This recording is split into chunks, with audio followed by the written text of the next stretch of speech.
Welcome back. Flycorvair. Thought for the day. Let me share a story with you.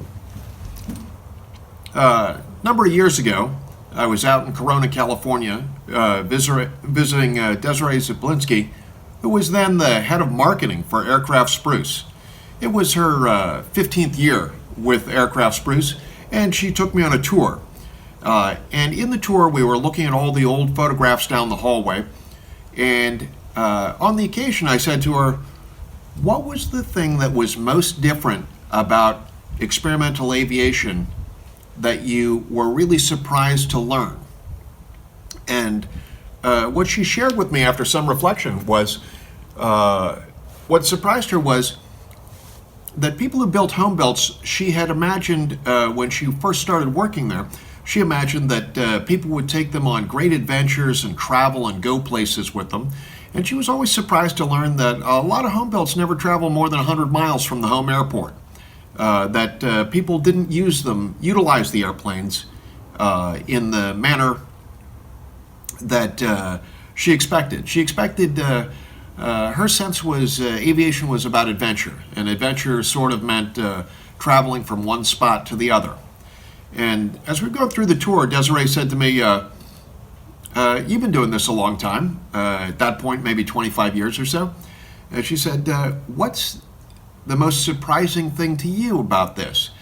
And I said, oh, I can tell you that easily. The most surprising thing to me is that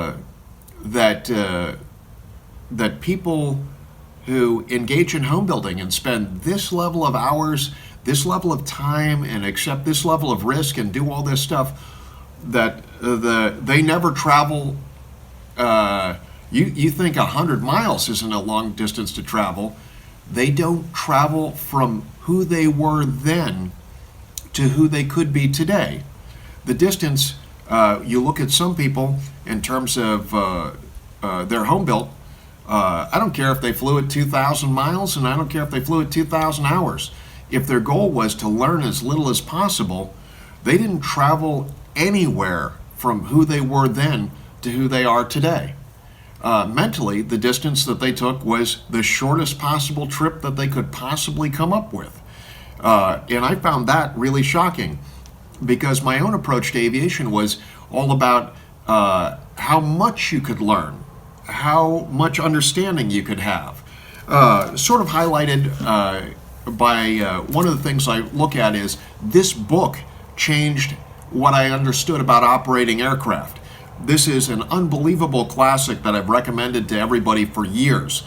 Fantastic book. Go to Oshkosh, and on the bookshelves of the used bookstores, they're just loaded with them. And people like me gave them to presents to people who had no intention of traveling anywhere from what they understood that day to later. You can look at the books and they're hardly cracked open. They sit on the shelves. Completely underutilized resource. But you look at that, and that's part of the national thing. To me, isn't just that home builds aren't used for long distance travel adventures. That's important if it's important to you.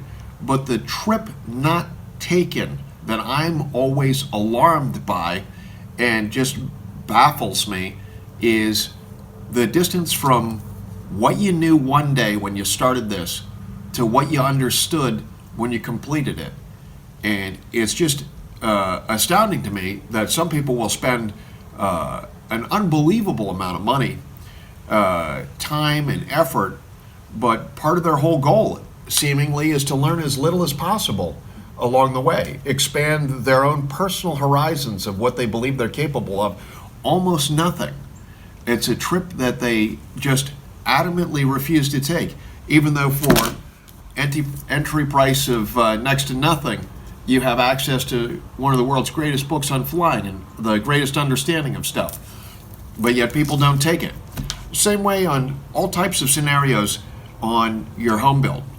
So to me, when you encounter people and they say, well, that airplane didn't travel a great distance, I always look at it and think, wonder how much the traveling the person did who created it. Maybe he learned a lot.